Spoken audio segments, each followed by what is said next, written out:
ನನಗೆ ಜಿ ಪರಮೇಶ್ವರ್ ಸಾಹೇಬ್ರ ಬಗ್ಗೆ ಭಾಳ ಅಪಾರವಾದಂಥ ಗೌರವ ಇದೆ. ನಾನು ವೈಯಕ್ತಿಕವಾಗಿ ನಾನು ಇಷ್ಟಪಡುವಂಥ ಒಬ್ಬ ರಾಜಕಾರಣಿ. ಡಿಸೆಂಬರ್ 20ನೇ ತಾರೀಕು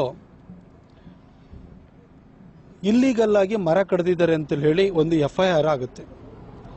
A1 Rakesh Shetty, A2 accused number 2 Jayamma, owner ಕಡ್ದವರು ಅಂತ. ಇನ್ನೊಂದು ಇತರರು ಅಂತ ಹಾಕಿದ್ರು. ಅಲ್ಲಿ ಅಬ್ಸ್ಕ್ಯಾಂಡ್ ಆಗಿರೋ ಮರ ಕಡ್ದಿರೋನೊಬ್ಬ ರವಿ ಅಂತ ಅಬ್ಸ್ಕ್ಯಾಂಡ್ ಆಗಿದ್ದ. 24ನೇ ತಾರೀಕುವರೆಗೂ 16ರಿಂದ 24ನೇ ತಾರೀಕುವರೆಗೂ ಇದ್ರ ಬಗ್ಗೆ ಇಲಾಖೆ ತನಿಖೆ ಮಾಡ್ತಾ ಇತ್ತು. 24ನೇ ತಾರೀಕು ನಾನು ಬಂದು ಕೆಲವು ವಿಚಾರಗಳ ಬಗ್ಗೆ ಹೇಳಿಕೆ ಕೊಟ್ಟೆ.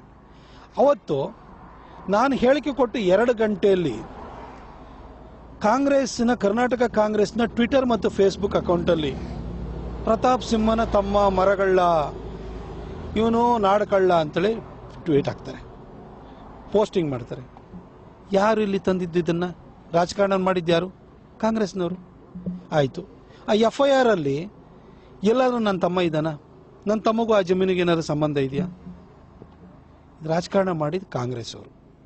ಆಯಿತು, A1 ಮತ್ತು A2ಗೆ ಸ್ಟೇಷನ್ ಬೇಲ್ ಕೊಟ್ಟು ಕಳಿಸ್ತೀರಿ. ನನ್ನ ತಮ್ಮನ್ನು ಕೂಡ ನೀವು ಇದೆಲ್ಲ ಭಾಳ ರಾಜಕಾರಣನ, ನೀವೇ ರಾಜಕಾರಣನ ನಿಮ್ಮ ಕಾಂಗ್ರೆಸ್ ಸೋಷಿಯಲ್ ಮೀಡಿಯಾದವ್ರು ಕೊಟ್ಟು, ಆನಂತರ ನನ್ನ ತಮ್ಮನ ಅದಕ್ಕೆ ಹೇಳತ್ತಂದು ನನ್ನ ತಮ್ಮನ ಹತ್ರ 28ನೇ ತಾರೀಕು ಸ್ಟೇಟ್ಮೆಂಟ್ ತೊಗೋತೀರಿ. ಸ್ಟೇಟ್ಮೆಂಟ್ ಕೊಟ್ಟು ನನ್ನ ತಮ್ಮ ಬೆಂಗಳೂರಿಗೆ ಹೋಗಿದ್ದಾನೆ. ನನ್ನ ತಮ್ಮ ಸಕಲೇಶ್ಪುರದಲ್ಲೇ ಬೇಲೂರಿನಲ್ಲೇ ಇರಬೇಕು ಅಂತ ಏನಾದ್ರು ಕೋರ್ಟ್ ಆರ್ಡರ್ ಇದೆಯಾ? ರಿಸ್ಟ್ರಿಕ್ಷನ್ ಇದೆಯಾ? ನಿಮ್ಮ FIR ಅಲ್ಲಿ ಏನಾರು ಅವನು ಅಕ್ಯೂಸ್ಡ್ ಇದ್ದಾನ? ಇಲ್ಲಲ್ವಾ? ಯಾರಾದ್ರೂ ತಲೆಮರೆಸ್ಕೊಂಡು ಹೋಗೋನು ಸ್ವಂತ ಕಾರ್ ತಗೊಂಡು ಮೊಬೈಲ್ ಆನ್ ಮಾಡ್ಕೊಂಡು ಬೆಂಗಳೂರಿಗೆ ಹೋಗ್ತಾರ? ರಾಜಕಾರಣ ಮಾಡಿದವರು ತಲೆಮರೆಸ್ಕೊಂಡಿದ್ದಾರೆ ಅಂತ. ಮಧು ಬಂಗಾರಪ್ಪ ಅವರ 6.5 ಕೋಟಿ ಚೆಕ್ ಬೌನ್ಸ್ ಪ್ರಕರಣ ಬರುತ್ತೆ. 6 ತಿಂಗಳ ಜೈಲು ಶಿಕ್ಷೆನೂ ಅದರಲ್ಲಿ ವಿಧಿಸಿರ್ತಾರೆ. ಆ ಪ್ರಕರಣವನ್ನು ವಿಷಯಾಂತರನ ಮಾಡಬೇಕು, ಮಾಧ್ಯಮಗಳ ಗಮನ ಬೇರೆ ಕಡೆ ಸೆಳಿಬೇಕು ಅಂತ ನನ್ನ ತಮ್ಮನ ಅರೆಸ್ಟ್ ಮಾಡಕ್ಕೆ ಕಳಿಸ್ತೀರಿ. ನನ್ನ ತಮ್ಮನ ಕೊನೆಗೆ ಕೋರ್ಟ್ನಲ್ಲಿ ಪ್ರೊಡ್ಯೂಸ್ ಮಾಡಿರಿ. ನಿನ್ನೆ ಅಕ್ಯೂಸ್ ನಂಬರ್ 1, 2ಗೆ ಸ್ಟೇಷನ್ ಬೇಲ್ ಕೊಟ್ಟು ಕಳಿಸ್ತೀರಿ. FIR ಇಲ್ಲದೆ ಇದ್ದಂತ ನನ್ನ ತಮ್ಮನ್ನ ತಗೊಂಡು ಕೋರ್ಟಿಗೆ ಪ್ರೊಡ್ಯೂಸ್ ಮಾಡ್ತೀರಿ. ಕೋರ್ಟಲ್ಲೂ ಕೂಡ ನಿಮಗೆ ನೆನ್ನೆ ಜಡ್ಜು ಮಂಗಳಾರತಿ ಮಾಡಿಬಿಟ್ಟು 5 ನಿಮಿಷದಲ್ಲಿ ಬೇಲ್ ಕೊಟ್ಟು ಕಳಿಸಿದ್ರು. ರಾಜಕಾರಣ ಮಾಡ್ತಿರೋದು ನೀವು ಸರ್. ನಿಮ್ಮ ಹತ್ರ ಅಡ್ಮಿನಿಸ್ಟ್ರೇಷನ್ ಇದೆ, ಪೊಲೀಸ್ ಇಲಾಖೆ ಇದೆ, ಫಾರೆಸ್ಟ್ ಡಿಪಾರ್ಟ್ಮೆಂಟ್ ನಿಮ್ಮ ಕೈಲಿದೆ. ಯಾರು ಮರ ಕಡ್ದಿದ್ದಾರೆ ಅದನ್ನ ಹೇಳಿ ಸರ್. ನಿಮ್ಮ ಸೋಷಿಯಲ್ ಮೀಡಿಯಾದಲ್ಲಿ ನೆನ್ನೆನೂ ಕೂಡ ಮತ್ತೆ ನನ್ನ ಬಗ್ಗೆ ವಿನಾಕಾರಣವಾಗಿ ಆರೋಪ ಮಾಡ್ತಾರೆ. ಮರ ಕಡ್ದಿದ್ದಾರೆ 126 ಮರ ಕಡ್ದಿರೋರು ಯಾರು ಅಂತ ಹೋಗಿ ಹುಡುಕಿ ಸರ್, ಪರವಾಗಿಲ್ಲ. ನಿಮ್ದೆಲ್ಲ ಫೋರ್ಸ್ನಲ್ಲಿ ಬಿಟ್ಬಿಡಿ. ಇದ್ರ ಬಗ್ಗೆ ನೀವು ಮಾತಾಡಿದ್ದು, ರಾಜಕಾರಣ ಮಾಡಿದ್ದು, ನನ್ನನ್ನು ಹೇಳ್ತಾ ಇರ್ತೀರ ನೀವು. ಆಯ್ತು, ನನ್ನ ತಮ್ಮಗೂ ಇದಕ್ಕೆ ಸಂಬಂಧನೇ ಇಲ್ಲದೆ ಇದ್ದಿದ್ದು ವಿಚಾರಕ್ಕೆ ನಾವು ಯಾಕೆ ಹೇಳ್ತಾ ಇರ್ತಿದ್ದೀರಿ? ರಾಜಕಾರಣ ಮಾಡ್ತಿರೋರು ಯಾರು? ಸಿದ್ದರಾಮಯ್ಯನವರಿಗೆ ಬಹಳ ಸ್ಪಷ್ಟವಾಗಿ ಗೊತ್ತಿದೆ.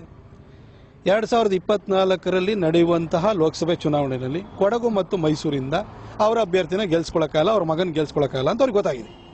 ಪ್ರತಾಪ್ ಸಿಂಹನ್ನ ಟಿಕೆಟ್ ತಪ್ಪಿಸ್ಬೇಕು, ಅವನ್ನ ಮುಗಿಸ್ಬೇಕು ರಾಜಕೀಯವಾಗಿ, ಇಲ್ಲ ಅಂದರೆ ಅವನು ಎದುರುಗಡೆ ತನ್ನ ಮಗನ ಗೆಲ್ಲಿಸ್ಕೊಳಕ್ಕಾಗಲ್ಲ ಅಂತ ಅವ್ರಿಗೆ ಗೊತ್ತು. ಹಾಗಾಗಿ ನನ್ನ ಕುಟುಂಬ, ನನ್ನನ್ನು ಪ್ರತಿಯೊಬ್ಬರನ್ನು ಟಾರ್ಗೆಟ್ ಮಾಡ್ತಾರೆ. ಏನೇನು ಪ್ರಕರಣಕ್ಕೆ ಅವರು ವಕ್ತಾರರ ಹತ್ರ ದಿನಾ ಬಯಸ್ತಾನೆ ಇರ್ತಾರೆ. ರಾಜಕಾರಣ ಮಾಡ್ತಾರೆ ಅವರು. ಪರಮೇಶ್ವರ್ ಸಾಹೇಬ್ರೆ, ನಿಮ್ಮ ಬಗ್ಗೆ ಭಾಳ ಗೌರವ ಇದೆ ಸರ್. ನನಗೆ ವೈಯಕ್ತಿಕವಾಗಿ ನಾನು ಪ್ರೀತಿಸುವಂಥ, ಗೌರವಿಸುವಂಥ ವ್ಯಕ್ತಿ. ರಾಜಕಾರಣ ನಾನು ಮಾಡಿಲ್ಲ ಸರ್.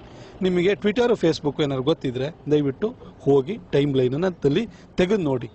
ಯಾರು 24ನೇ ತಾರೀಕು ಟ್ವೀಟ್ ಹಾಕಿರೋರು, ಫೇಸ್ಬುಕ್ ಪೋಸ್ಟಿಂಗ್ ಮಾಡಿರೋರು, ಇನ್ನೂ ಕೂಡ ನಿಲ್ಲಿಸ್ದಲೇ ನನ್ನನ್ನು ಬೈತಾ ಇರೋರು ಯಾರು ಅಂತ ನಿಮಗೆ ಗೊತ್ತಾಗುತ್ತೆ ಸರ್. ಇದನ್ನು ಅರ್ಥಕೊಂಬಿಟ್ಟು ನೀವು ಮಾತಾಡಿ. ಅಲ್ಲಿ ನೀವೆಲ್ಲೋ ಆ ಕಡೆ ಬೀದರ್ನವ್ರನ್ನೊಬ್ಬರನ್ನ ಮಂತ್ರಿನೂ ಕೂಡ ಮಾಡಿಬಿಟ್ಟಿರಿ, ಫಾರೆಸ್ಟ್ ಮಿನಿಸ್ಟ್ರು ಮಾಡಿದ್ದೀರಿ. ಆಯಿತಾ?